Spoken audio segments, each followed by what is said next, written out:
Meliponicultura foi a abertura para mim no mundo das abelhas. E hoje eu trabalho com apicultura na produção de própolis verde, principalmente. Mas, como eu e a Heitor havíamos conversado no passado, a meliponicultura tem uma grande importância para a nossa flora, principalmente. E conseguir trazer mais recursos para dentro da nossa família, sabe? É uma coisa totalmente plausível de se fazer. Inclusive, o Heitor me apresentou uma coisa fantástica lá em Moçambique, quando a gente se conheceu, que foi uma caixa de abelhas projetada para as abelhas de Jataí, que é a Tetragonista angústula, que ela resolve um grande problema, na minha opinião, que é da comercialização do mel das abelhas sem ferrão. O mel das abelhas sem ferrão ele precisa passar por algum processo para que a gente consiga conservá-lo por mais tempo. E aquilo que você me apresentou, Heitor, eu achei tão fantástico por causa disso. Além de ser lindo, maravilhoso, é algo que resolve esse problema do transporte. Ele tira a complexidade do processo de transporte e de armazenamento em casa também, sabe? Então eu achei aquilo muito bacana e aquilo torna mais possível a comercialização dos produtos da meliponicultura, principalmente o mel. Maravilha. Onde que você mora, Thiago? Eu moro pertinho de Belo Horizonte. Eu estou no município de Nova Lima. Minha casa fica a 30 minutos do centro de Belo Horizonte. Aí na minha casa, eu tenho um meliponário, que eu crio 11 diferentes espécies de abelhas sem ferrão. E aí eu tenho um apiário no município de Reacima, que fica a 30 quilômetros da minha casa, e tenho outro apiário no município de Brumadinho, que fica a 32 quilômetros da minha casa. Brumadinho, a gente está falando da mesma Brumadinho que foi destruída. A própria. Eu estou a 15 quilômetros daquele acidente, da mina do feijão. E, Thiago, eu queria te perguntar uma coisa. Qual que é a importância, assim, porque aquilo foi destruído, não foi destruído só a parte antrópica, só a parte humana. Foi também destruída a parte biológica em si, a parte animal. A flora e a fauna sofreram muito nesse acidente, viu, Heitor? Daqui até o mar, até Espírito Santo. E qual que é a importância da gente trabalhar com polinização dentro desse âmbito, dessas cidades, para a recuperação desse ambiente que foi tão, vamos dizer assim, castigado, que vai demorar tanto tempo para se recuperar? Fantástica pergunta, Heitor. Eu tenho um relacionamento muito bom com o pessoal do Centro de Tecnologia da Vale, sabe? O senhor José Marangon, principalmente. O senhor José Marangon, ele é apaixonado com abelha e ele tem um meliponário fantástico nesse centro. Eles são os caras bacanas da Vale, na minha opinião. A equipe do Centro de Tecnologia é fantástica. Eles colhem sementes na região toda para plantar mudas nativas endêmicas daqui, sabe? E aí ele estava me explicando o projeto da Vale de recuperação daquela área, cara. E eles estão trabalhando, eles estão duplicando e coletando escaptotrigonas em diversas regiões próximas, instalando meliponários lá onde foi na mina do feijão e descendo o rio também para acelerar o processo de revitalização da flora local, sabe? Olha só que interessante.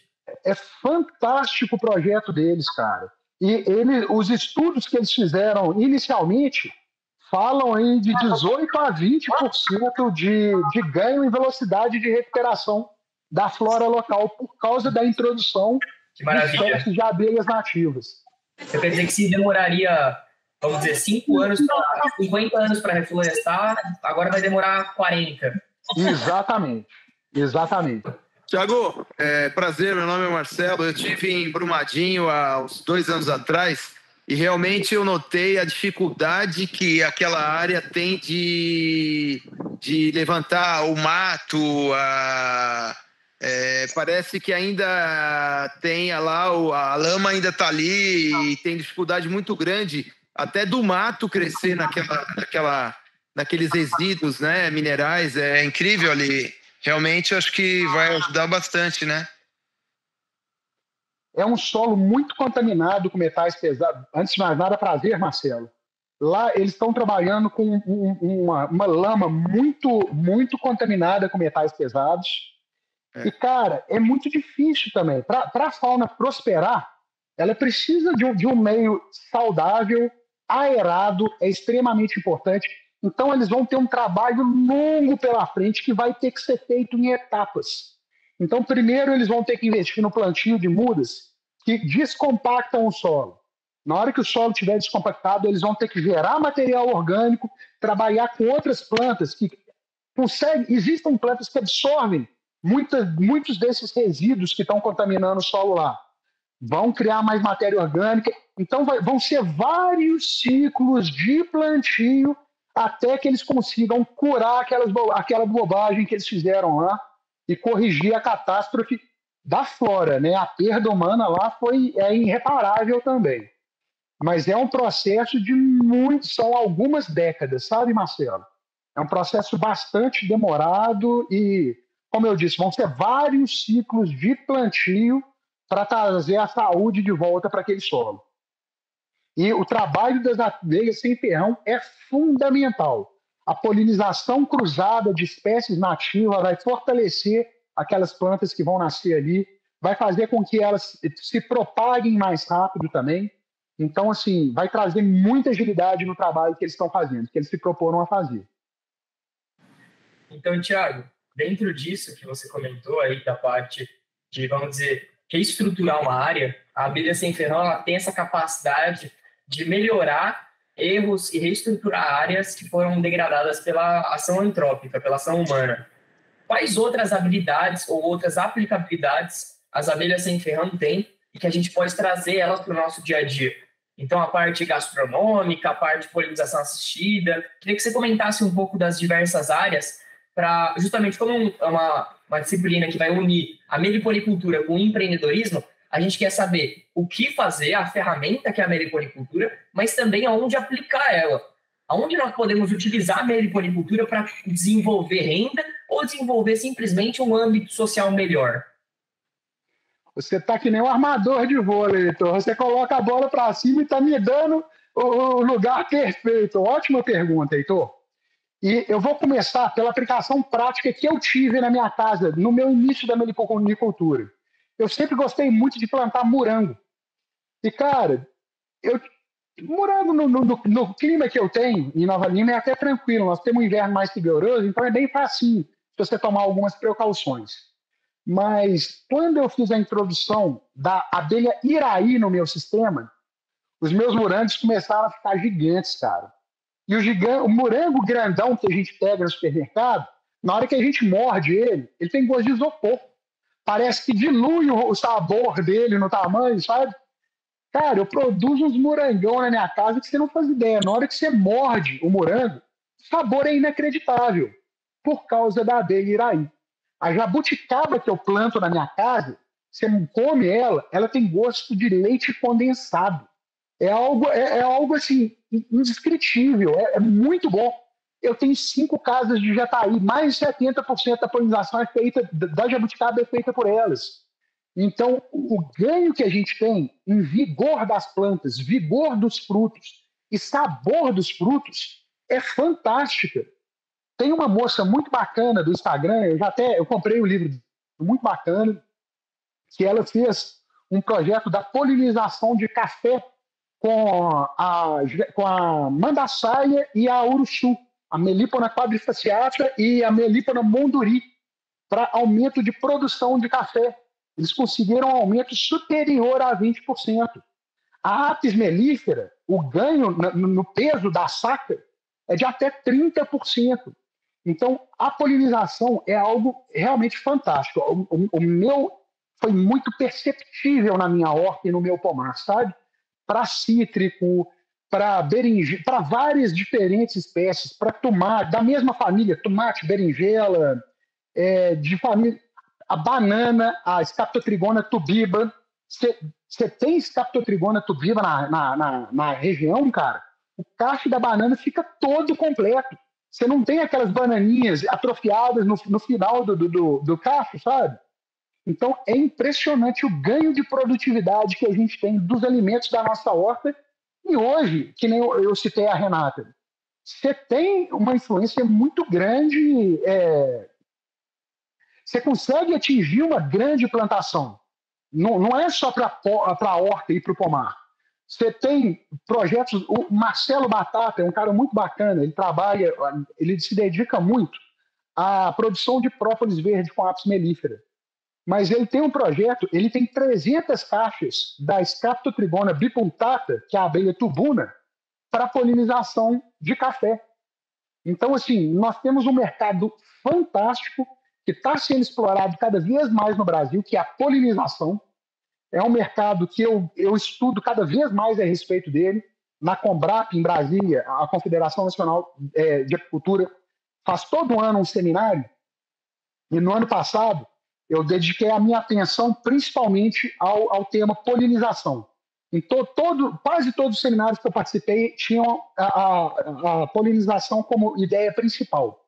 Então, esse é um mercado fantástico, é extremamente plausível você aumentar a renda da sua família com esse mercado, tá? De polinização, eu acho que eu já falei bastante. Vocês já entenderam o tanto que esse mercado é incrível. Não só para a nossa produção, como produção de grandes lavouras também. Em relação à comercialização do mel, o mel eu sempre achei bastante delicada a comercialização deles, tá, gente? Basicamente, você tem três... Só explicando um pouquinho para vocês. O mel da apis mellifera, da abelha com ferrão, aqui o pessoal normalmente chama ela de europeia, que a europeia africanizada é uma híbrida que a gente tem aqui no Brasil. Esse mel tem a concentração de açúcar de cerca de 80%. Mas o mel da europeia, ele tem uma concentração de 80% de açúcar. Então, a gente pode deixar ele em temperatura ambiente, ele não vai fermentar. Se você proteger aquele mel de luz, principalmente de UV, ele literalmente dura para sempre, gente. Encontraram umas cânforas no Egito um tempo atrás, que tinha mel lá de 2.000 anos, e ele estava pronto para consumo humano, sabe? O mel da abelha sem ferrão, ele já tem uma concentração de água muito alta. Às vezes acima de 60%, às vezes acima de 70%, dependendo da espécie. E é uma solução aquosa açucarada. É um lugar perfeito para proliferação, principalmente de fungo. Então, ele perde. Então, você tem 3 principais processos para aumentar a vida útil daquele produto. Uma delas é a maturação, é um processo que demora um tempinho bom, e você tem que ser bastante experiente em fazer. Tem cursos específicos, eu fiz um muito bacana com o professor Márcio Magalhães, inclusive. Resfriamento, mas o resfriamento ele traz um gasto muito elevado, principalmente logístico. Eu dediquei parte da minha vida à logística internacional. Então, para a gente conseguir um container refrigerado, ou até mesmo dentro do Brasil, um caminhão refrigerado, os custos são altíssimos e muitas vezes é difícil de você conseguir, sabe? E a outra forma é você retirar a água dele, mas você acaba perdendo algumas propriedades. Se você trabalhar com as temperaturas incorretas, você volatiza, evapora muita coisa bacana que tem ali naquele mel. Então é um processo bastante delicado de ser feito. Você pode explicar um pouco a diferença do sabor também? Porque é algo muito único o mel da abelha sem ferrão, que você falou que você acaba perdendo um pouco dessas coisas. Assim, o que seriam essas coisas? Qual que seria esse sabor que você acaba perdendo? Porque a gente tem 350 espécies de abelha sem ferrão no Brasil. Então, se você puder explicar um pouco da parte do sabor, ia ser bem bacana. Ô, Heitor, agora você me pegou, viu? Porque é até difícil de escrever. Para quem nunca experimentou um mel de abelha sem ferrão, gente, é muito difícil de descrever a sensação. Foi o que eu disse. Eu crio apis mellifera, abelha europeia africanizada, e 11 diferentes espécies de abelha sem ferrão. A diferença é outro mundo, cara. Se você pega um mel desse convencional que a gente compra no supermercado, pro mel que eu produzo nos meus apiários, já tem uma diferença grande, tá, gente? Agora, se você pega um mel de abelha europeia africanizada com o mel de qualquer abelha endêmica do Brasil, qualquer abelha sem ferrão nossa aqui, são as nossas abelhas indígenas, gente, é uma explosão de sabores, sabe? Desculpa a frase piegas, mas é isso. É algo inacreditável. A gente estava comentando da tubuna, Heitor, você me falou que você tinha sentido um aroma de coco. Na minha opinião, é um pouquinho diferente. Cada um tem um sensor diferente, não tem jeito, não tem o certo ou o errado. Cada um tem uma sensação diferente. Na minha opinião, o cheiro da Scaptotrigona é de biscoito de limão. E na hora que você come o mel dela, cara, aquele odor se transfere para o mel. Então é algo indescritível, tem que experimentar. E olha só, gente, se você pega a Scaptotrigona pustica, que é a mandaguari preta, para Scaptotrigona xanthotricha, que é a mandaguari amarela, ou seja, elas são primas bem próximas, o sabor do mel é bem diferente. Então, agora, se você pega o mel de uma Scaptotrigona e compara com uma melípona, tipo a melípona quadrifaciata tamandaçaia, é outro mundo, cara, é outro planeta, é completamente diferente, sabe? Literalmente uma espécie. Exatamente. E às vezes, gente, porque muitas vezes a variação que a gente tem dos sabores dos meis é por causa da florada. Mas se você pega essas duas espécies e colocam na mesma florada, mesmo assim a gente vai ter essa diferença gritante entre um mel e o outro, sabe? É realmente algo muito especial. E é um produto muito valioso. E assim, eu não estou falando só em retorno financeiro, não, tá, gente? Os meus amigos, quando eles me visitam na minha casa, eu tenho uma caixinha de iraí na porta, que é uma abelhinha que trabalha que nem uma doida, produz pra caramba. Eu faço questão de pegar uma seringa e colocar um pouquinho, às vezes, na sobremesa, em cima de um sorvete, ou com o iogurte. Todo mundo, eu faço questão de fazer isso. E é uma experiência muito singular. É um produto, assim, fantástico. E com um potencial econômico muito grande. Tem um potencial de trazer saúde para sua família também. Então, assim, eu acho muito importante isso também, sabe, Heitor? A gente produzir esse tipo de coisa para a nossa família também e vender o excedente. Isso é muito importante. Você comentou do seu amigo, você comentou do seu amigo, comenta o nome dele aí, conheci ele, tive a oportunidade de conhecer o pessoal lá em Muzambinho do curso, né, o Thiago. Esse amigo meu é o Armando, da Apicultura Giori. Fomos eu, o Armando, da Apicultura Giori, e o Iago, da Melifica Mel. É uma turma muito bacana, eu consegui conhecer através do Instagram. Inclusive, a gente tem uma live todo domingo agora que a gente faz juntos. Amanhã o tópico vai ser o curso, inclusive, Heitor. Ah, maravilha, eu vou estar lá sim. Massa. A gente manda no grupo aí, convida todo mundo para estar amanhã na live do Thiago sobre o curso da inseminação artificial. Postei alguns vídeos no meu Instagram, mas eles vão falar bem mais a fundo, um Reels de 1 minuto, nem se compara ao que você vai falar amanhã, né, Thiago? Vai ser bacana. Certo. Mas então, Marcelo, é isso, cara. Manejo apropriado. Não só para a apicultura, você tem que ter um entendimento muito grande de tudo que influi. É uma parte que eu tenho que estudar mais, eu vou dedicar mais do meu tempo para estudar a respeito, que é botânica. Eu conheço alguns apicultores com 30, 40 anos de carreira. Eu não sei se eu comentei com você, Heitor. Eu tive um mestre aqui, pertinho da minha casa, em Matatos. O nome dele é Zé do Mel. Ele começou só a trabalhar com apicultura aos 13 anos de idade e hoje ele tem 66. Então o cara é apicultor há 53 anos. E outro dia eu estava no meio do mato com ele, instalando caixa-isca, e eu fui quebrar um galinho assim, que estava brotando do chão para instalar uma caixa-isca. Thiago, não quebra isso daí não, que isso aí tem.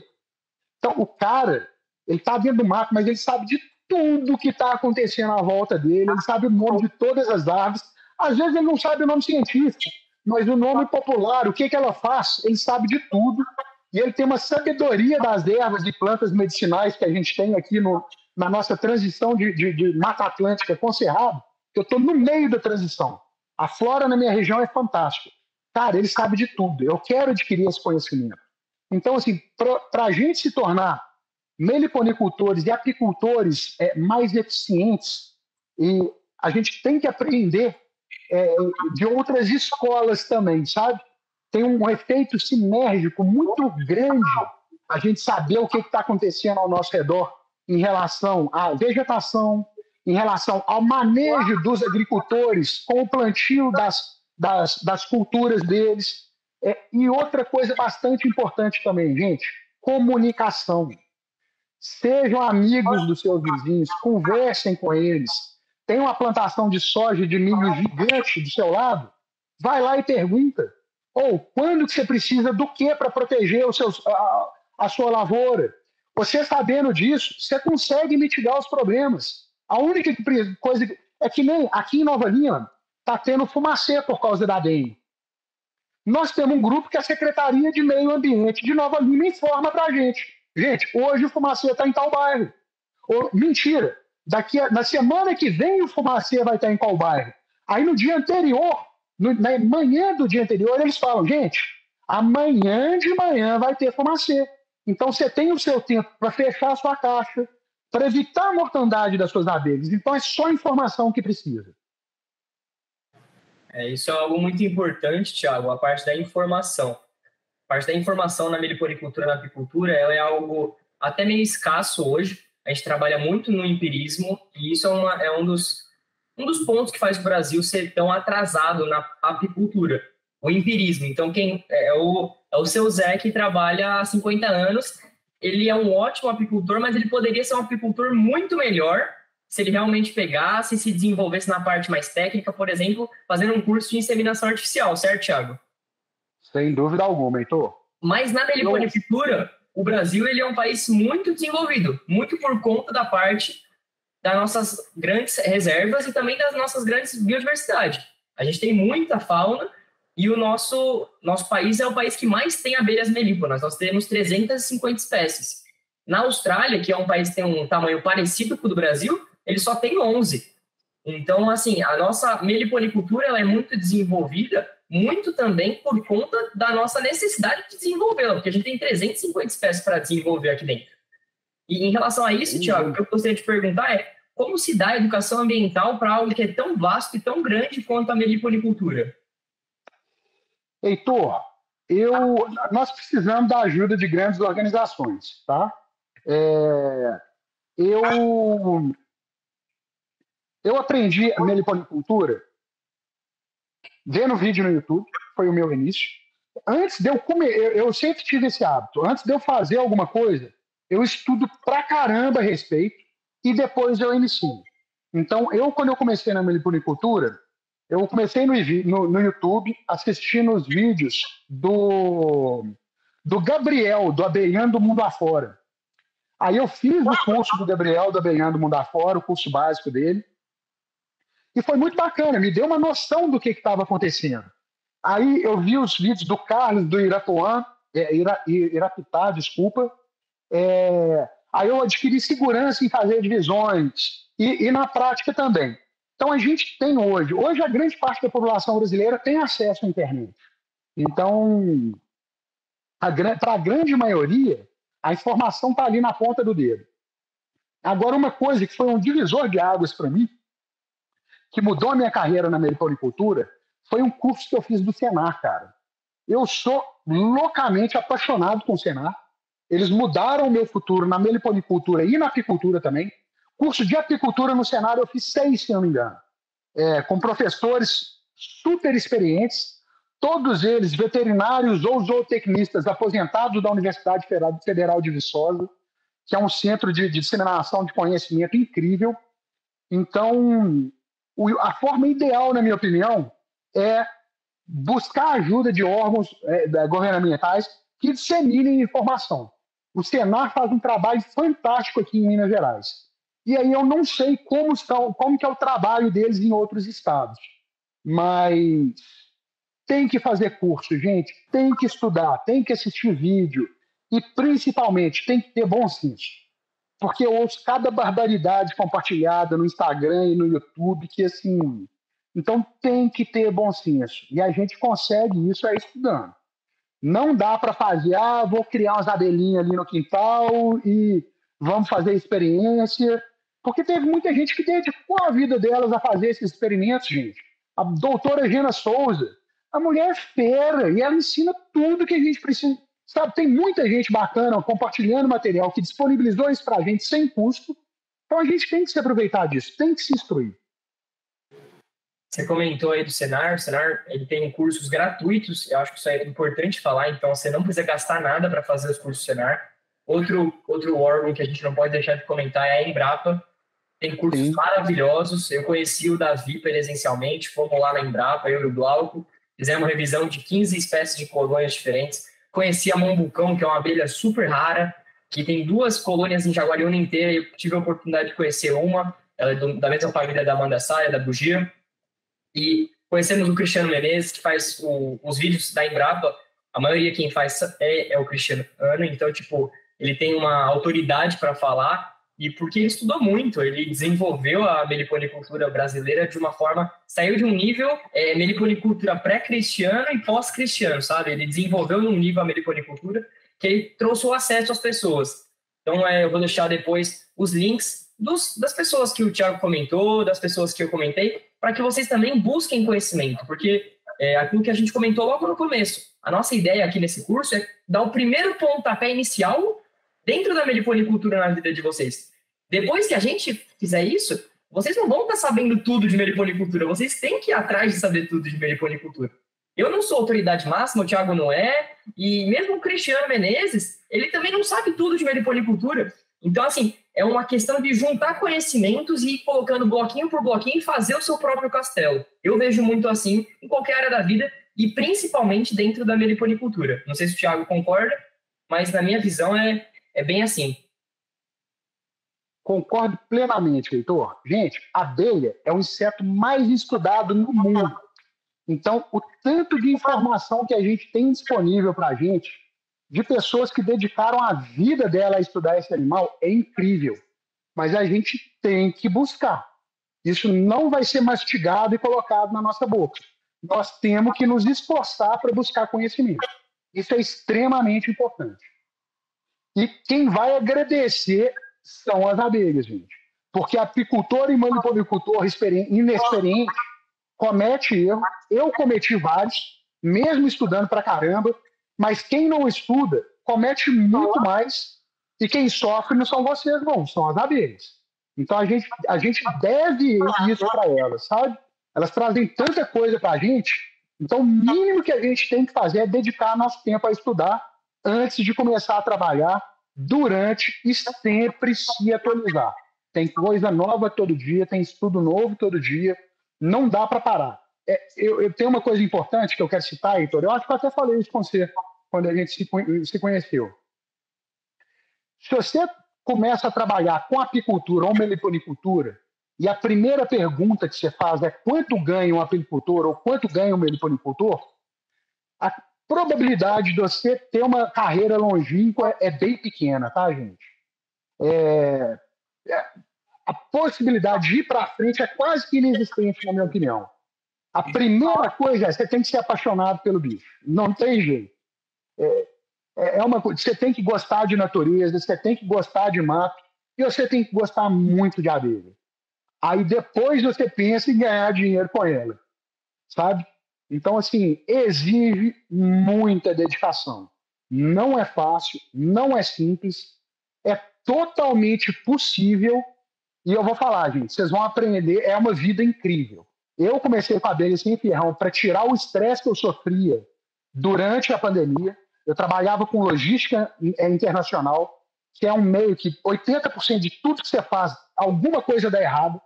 São muitas peças que tem que se encaixar e dar certo para chegar uma carga daqui para o Japão, sabe? Então era muito estressante eu trabalhar remotamente, sem conseguir conversar com muita gente pessoalmente, era só eu e minha esposa. Então eu trouxe a abelha para o meu meio, e foi isso, cara. Ele trouxe uma paz de espírito, aquilo, ele tirou a bigorna que eu tinha no meu peito, do estresse diário, de não ter convivência com pessoas, e um trabalho extremamente estressante. Então, assim, só de trabalhar com elas vai melhorar a sua vida. Então, assim, a renda extra, é claro que é ótimo, muita gente precisa dessa ajuda, mas o impacto direto de que isso tem na sua saúde mental, na sua saúde física também, que você vai consumir o pólen apícola, gente, o pólen das abelhas sem ferrão, o samburá, é riquíssimo em nutrientes, em aminoácidos. Então, assim, traz muito bem para a sua vida, é isso que eu quero dizer, sabe? É tanta informação, cada vez mais informação, o Heitor trouxe, nos fala aquele monte, o Thiago hoje, então assim, é só cada vez mais me encantando com tudo isso. Obrigado, Marlene. Meus amigos não aguentam mais ouvir eu falando de abelha, Marlene. Quando eu tenho uma turma assim cheia de perguntas, eu ganho meu dia, sabe? A minha esposa, todo dia fazendo vídeos para o Instagram, ela já está ficando ninja. Então, assim, eu adoro falar com a turma que quer aprender. É um prazer estar aqui com vocês, viu, gente?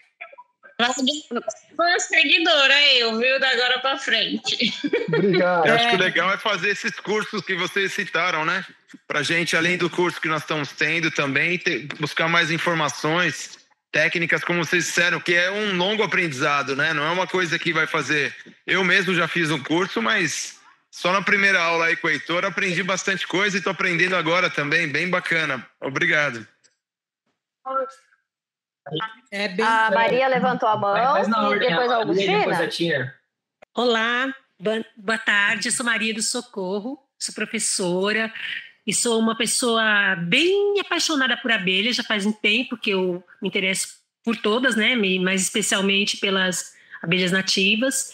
Eu já fiz o curso da Embrapa, já fiz um curso na USP, mas, na verdade, e já visitei alguns lugares, né, que se cria abelhas, mas, de fato, eu não tenho, assim, aqui na região, eu nunca tive contato direto com elas em caixa, assim, para que a gente possa aprender mais, para que eu possa aprender mais. Então, o meu conhecimento pouco ainda da teoria. E aí eu estou querendo saber se nós teremos possibilidade de fazer, de ter contato com as caixas, com as abelhas em caixa, e também um pouquinho se vocês puderem falar sobre a legislação. Por exemplo, hoje eu estava conversando com a Carolina e com a Elaine, e a gente pensando de repente, até numa segunda parte desse projeto, que seria a gente ter um espaço onde essas colmeias pudessem ficar. Como é a questão da legislação? Quantas caixas? Como que é isso aqui no estado? Certo, aí eu vou ter que comentar, porque, assim, em relação à meliponicultura, a legislação é muito nova e a legislação é muito dispersa. Então, para a gente que mora aqui, desse lado do país, é uma coisa. Para o Diago que mora um pouquinho para cima ali, já em Minas, já é outra coisa completamente diferente. Então, eu vou comentar um pouco da nossa, depois, se quiser comentar um pouco da sua, só para a gente mostrar as diferenças e como é cada uma, Thiago, eu acho que está bem bacana para a gente comparar isso, tá? Então, vamos lá. Aqui, em São Paulo, você tem uma caixa, você tem um meliponário, é a mesma coisa. Então, você tem uma caixa de abelha, você tem que registrar ela. É uma coisa até que eu ficava meio... porque é algo trabalhoso de fazer, é algo simples, mas é algo trabalhoso. Então, eu ficava, como que eu vou passar isso? Como que vai ser atrelado isso? Então, a minha ideia é passar isso nas próximas aulas, como que a gente trabalha essa parte da legislação para ficar tudo dentro da regra. Mas se você tem uma caixa, você tem um meliponário. Se você tem 10 caixas, você tem um meliponário na mesma localidade. Então, a partir de uma caixa, você já tem que fazer o cadastro do meliponário. Fazendo o cadastro do meliponário, você tem que fazer o cadastro das espécies que você vai trabalhar dentro daquela área. Eu vou trabalhar com a espécie X, com a espécie Y. O que eu recomendo? Você cadastrar todas as espécies de São Paulo, para você poder trabalhar com todas, e aí dentro daquela área você vai começando trabalhando com as que você capturar, com os ninhos atrativos, com os ninhos armadilhas. Então, você cadastra tudo, você tem autorização para trabalhar com tudo, maravilha. O que você pegar, você pode trabalhar. Porque foi um erro que eu cometi, que eu cadastrei o meu meliponário com 3 espécies, que eram as 3 espécies que eu tinha. E aí, se eu quisesse colocar mais espécies depois, eu não podia, eu tinha que pedir outra autorização. Então, aqui em São Paulo é assim, Vou pedir para o Tiago. E sobre ter a caixa física que você comentou, de trabalhar as abelhas de fato na massa, a mão na massa, sim, nós vamos fazer uma divisão, uma transferência. Então, a gente vai levar o ninho isca aí para onde a gente está trabalhando lá no Batistini. Vamos fazer a transferência e, se possível, vamos fazer uma divisão. Mas a ideia é que, como a gente está entrando no inverno agora, para fazer uma divisão nesse período do ano, você acaba prejudicando um pouco as colônias. Então, a gente tem que acertar uma semana muito boa de calor para conseguir fazer uma divisão bem efetuada e bem efetiva e que faça bem para as colônias. Mas, se for o caso, como eu falei, eu vou passar o vídeo do Cristiano e o vídeo do Senar, que lá eu tenho certeza que eles explicam como funciona uma divisão e uma transferência muito melhor, até por conta da variabilidade de espécies. No caso, a gente vai fazer uma transferência de jataí. Se vocês quiserem ver transferências de outras espécies, podem ver nesses vídeos que vão dar um ótimo norte para todo mundo. Tiago, por favor. Eu estou, inclusive, precisando de fazer uma transferência de tubuna, viu, Heitor? Se você quiser, a gente pode tentar fazer algo juntos, às vezes até uma live juntos, para eu ir solucionando as dúvidas enquanto a gente faz. Eu vou falar a verdade, Maria. Deixa eu só abrir um parêntese aqui. Quando você falou que você já fez essa série de cursos, já me impressionou muito, mas o que mais me chamou a atenção foi quando você falou que você é professora, tá? Para mim, a gente trazer informação de abelha para criança, gente, é a melhor coisa que a gente pode fazer. Eu dei muita sorte, eu encontrei meliponicultura aos 40 anos de idade, e eu encontrei apicultura, eu encontrei a minha vocação na apicultura, tá, gente? Aos 42 anos de idade. Eu faço 44 na semana que vem. Então, eu ainda tenho muito tempo pela frente de profissão que, gente, vocês não fazem ideia, eu estudo 20 horas por semana sobre apicultura. Então, assim, eu realmente encontrei minha vocação. Eu trabalho 8 horas no apiário, no domingo, chego em casa e vou estudar. Agora, em relação à sua pergunta, Heitor, aqui é um pouco diferente. Aqui, se não me engano, você tem que cadastrar a partir de 21 anos, mas eu não tenho muita sabedoria nessa área, tá, gente? Eu delego isso. Eu tenho uma amiga que é veterinária especialista, né, nessa área, e a minha esposa me ajuda demais nesse tipo de coisa também. É o que eu falo, a parte burocrática da minha vida, se não fosse pela ajuda da minha esposa, eu ia estar atolado, assim, com areia movediça até o nariz. A minha esposa me ajuda com tudo em relação a isso. Seja pagamento de imposto, até atualização de tudo é ela que me ajuda. Então, infelizmente, nessa área eu não sou especialista, meu entendimento é muito superficial. Certo, Eu acho que isso também vem um pouco da meliponicultura, sabe? Quando cada um sabe fazer uma parte, você junta, você tem alguma coisa. Eu vejo muito isso. Então, você não precisa ser especialista em tudo, mas você precisa ter pessoas, e por isso que é importante a gente se conectar com pessoas e fazer com que essas pessoas se desenvolvam na meliponicultura. Porque, às vezes, o Thiago, por exemplo, é um cara que não entende muito da parte de legislação ali na região dele. Às vezes, você pode virar um cara expert em legislação e fazer algo para o Brasil todo e trabalhar esse tipo de serviço que a gente nem tinha pensado. Mas o cadastro dessas colmeias, como é um trabalho chato e burocrático, isso pode ser um serviço que uma empresa pode prestar. Então, se você entende de lei, entende de legislação, entende um pouquinho de abelha, não precisa nem você entender muito de abelha. Entender um pouco de abelha e muito de legislação, você consegue gerar uma renda por meio das abelhas. E fazendo algo positivo, porque tem tanta gente que usa a lei para fazer algo negativo, então você pode usar a lei para fazer algo positivo para o meio ambiente e também para a parte financeira da sua família, da sua casa. Gente, o Heitor tocou num tópico extremamente importante. Parcerias. Eu tenho a Flávia, que é uma veterinária especializada em legislação, que ajuda pra caramba nessa hora. Agora, uma coisa importante, gente, na meliponicultura eu não vejo tanto isso, tá? Mas principalmente na apicultura. Tem muita gente que fala bem do mineiro, gente, mas o mineiro é o bicho mais desconfiado que Deus pôs na terra. A gente desconfia até da nossa sombra. Então, assim, é muito difícil uma troca de conhecimento entre apicultores aqui em Minas Gerais. As amizades que eu fiz, os parceiros que eu fiz, por exemplo, tem o Bruno lá de Reacima, que é um cara fora da curva e que foge nessa regra. Então, o Bruno, toda oportunidade que ele tem de me ajudar, ele me ajuda. O primeiro colheita de mel lá no meu apiário, no ano passado, eu falei com ele, falei, Bruno, eu tô morrendo de medo, cara, eu nunca fiz isso antes. Vai ser minha primeira colheita, bicho, colhendo de 21 enxames. Falei, Thiago, não preocupa não que eu vou te ajudar, cara. Aí chegou no dia lá e tinha trazido mais 6 pessoas para me ajudar. Eu falei, Bruno, que é isso, cara? E foi a coisa mais fácil do mundo. Eu que estava inseguro, que era a primeira vez. Mas tive um tanto de gente ali para segurar minha mão e literalmente carregar peso, que me ajudou. Então, assim, o canal que eu fiz no Instagram, inclusive, foi principalmente por causa disso. Eu tenho tanta mais gente bacana que eu encontro no meu caminho para me ajudar na meliponicultura e na apicultura. Eu tenho os amigos Zé do Mel, o Gustavo aqui de Macacos, o Bruno lá de Riacima e algumas outras pessoas que me ajudaram muito. O Senar, principalmente. Senar, gente, o curso é de graça. Até o lanche da tarde eles fornecem, sabe? É fantástico. Então eu me sinto na obrigação de compartilhar o que eu estou aprendendo com as pessoas, sabe?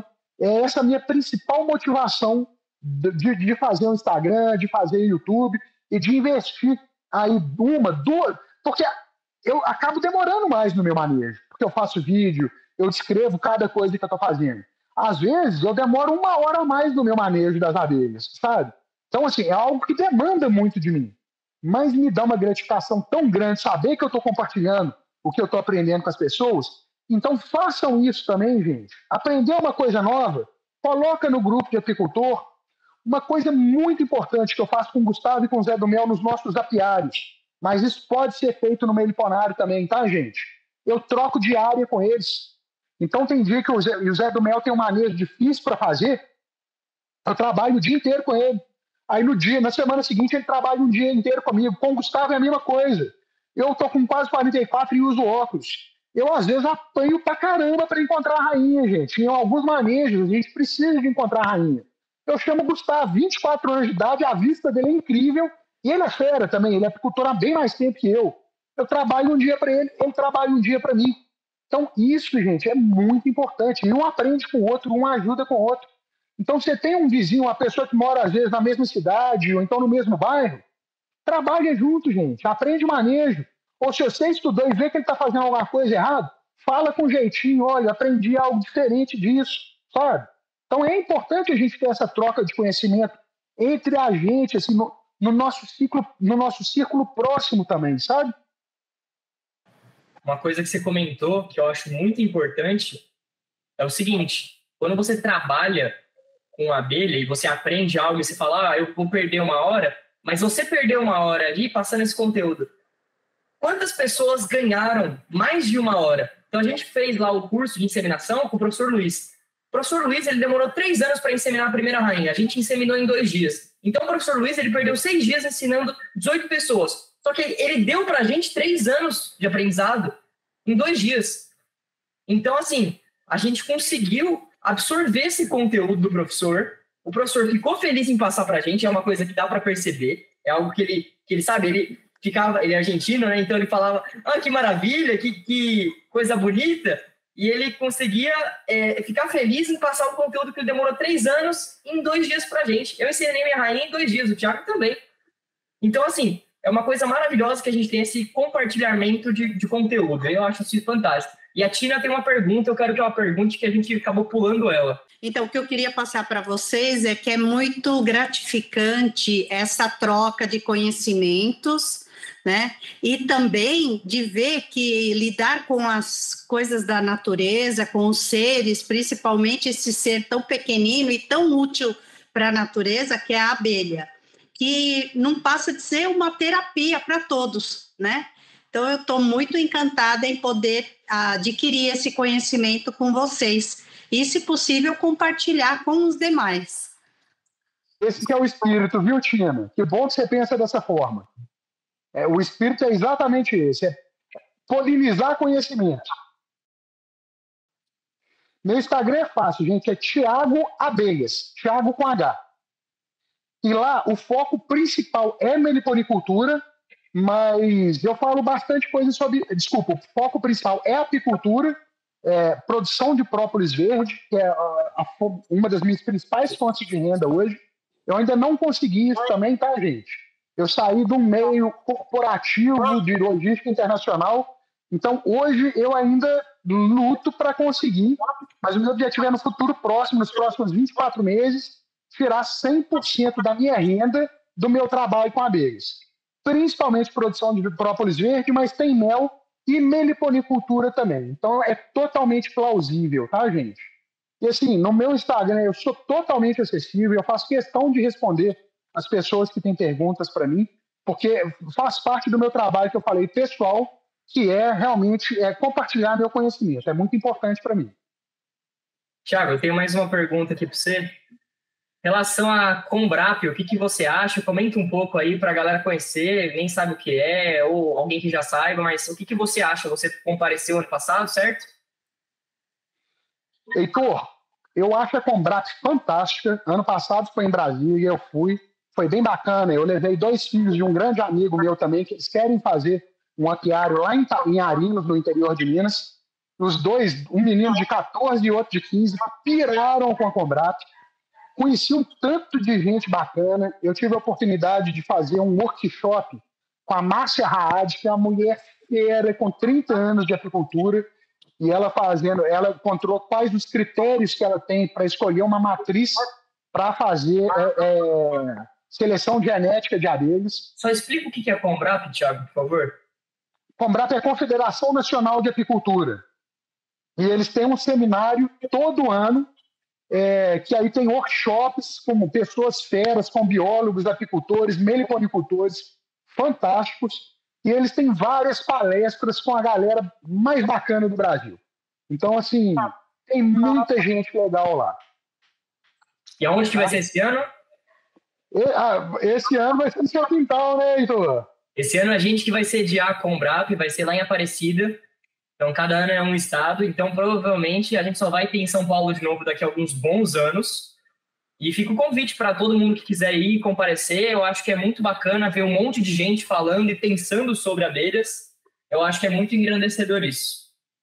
Desculpa, eu falei apicultura, mas é apicultura e meliponicultura, tá, gente? Então, tudo em relação à abelha. Tudo em relação à abelha. Vocês me desculpem pelo lapso aí. Confederação Brasileira de Apicultura e Meliponicultura. CBA, né? Vai ser no final do ano, se eu não me engano, em novembro. Eu pego a data certinha aqui, viu, Marcelo? E olha só, gente, que barato isso. Vou dar um exemplo do curso dessa semana. A importância da gente se instruir. Se eu não tivesse conhecido o Heitor, eu não estaria com vocês aqui agora. Na terça-feira à noite, foi quando a gente se conheceu, tinha uma série de pessoas, tinha o professor da Argentina, professor do Rio Grande do Sul, o Daniel, tinha uma turma fantástica que a gente se conheceu, fez contato, o Heitor me apresentou uma tecnologia nova que eu achei fantástica. Então é isso, gente, quando a gente está imerso num meio de apicultores e meliponicultores, a gente aprende não só por causa da palestra, não só por causa do workshop, a gente aprende na hora que a gente assenta na mesa para tomar um suco ali e comer um lanche, tem um apicultor ou um meliponicultor do seu lado. Então você ouve ele falar, puxa um papo, conhece uma pessoa nova. É muito importante fazer amizade, fazer contato. E esses eventos são, assim, fantásticos para fazer isso, viu, gente? Assim, não deixem de participar. Se vocês veem a apicultura, meliponicultura como o futuro de vocês, acreditem em mim, fazer parte desse tipo de evento é extremamente importante. Tá me escutando? Sim, estou te escutando, pode falar. O Thiago, não, desculpa, o Heitor, você falou que sobre o cadastro, né, das espécies, você falou que cadastrou só 3 e se arrependeu, né? Claro. Devido a nós termos 350 espécies, que você falou, né? Como que você faria agora? Como que você fez para cadastrar? Principalmente as paulistas, né? Seria, perfeito, né, da nossa região. Então, no caso, eu cadastrei só as paulistas. Então, dentro de São Paulo, você tem uma lista. Isso é até um problema, porque, por exemplo, a tubuna é uma espécie paulista, que também ocorre em Minas Gerais, mas é paulista e Minas Gerais, Mata Atlântica no geral. E ela não está no cadastro de espécie nativa de São Paulo. Então, a gente tem que colocar ela como espécie exótica. Quando você vai cadastrar, se eu não me engano, no estado de São Paulo são 62 espécies que você pode cadastrar lá dentro desse site, fora uma outra exótica que está fora, que na verdade está dentro, entende? Então, você tem a lista das espécies, eu posso passar para vocês, eu vou passar para vocês, e aí dentro dessa lista você cadastra elas, está todas no nome técnico, nome científico delas, e isso é uma coisa importante que a gente acabou nem comentando, o tempo é curto, mas quando você trabalha com abelha sem ferrão, é muito importante, eu vou passar isso para vocês nas próximas oficinas, trabalhar com o nome científico da abelha. Porque, por exemplo, a Melipona amarela, né, que a gente fala urso amarela, a gente tem 2 espécies com o mesmo nome de urso amarela. Tem a rufiventris e tem a monduri. Qual espécie que eu estou falando, entende? Então, você acaba tendo muito essa dualidade de pensamentos quando você trabalha com isso. Mas depois eu passo certinho o nome e as espécies de cada estado, pelo menos do estado de São Paulo, todo mundo aqui é do estado de São Paulo, tirando o Thiago. Então, eu vou passar certinho aqui as do estado de São Paulo no grupo. Valeu, obrigado pelo retorno. Gente, é isso então? É isso. Gostaria de agradecer ao Thiago, que participou aí com a gente, todo mundo que esteve presente na live de hoje. Muito obrigado. Obrigada, gente. Obrigado, Boa tarde. Obrigado a todos. Obrigado. E até semana que vem. Valeu, Thiago. Prazer, Thiago. Tchau, um abraço. Até mais, pessoal.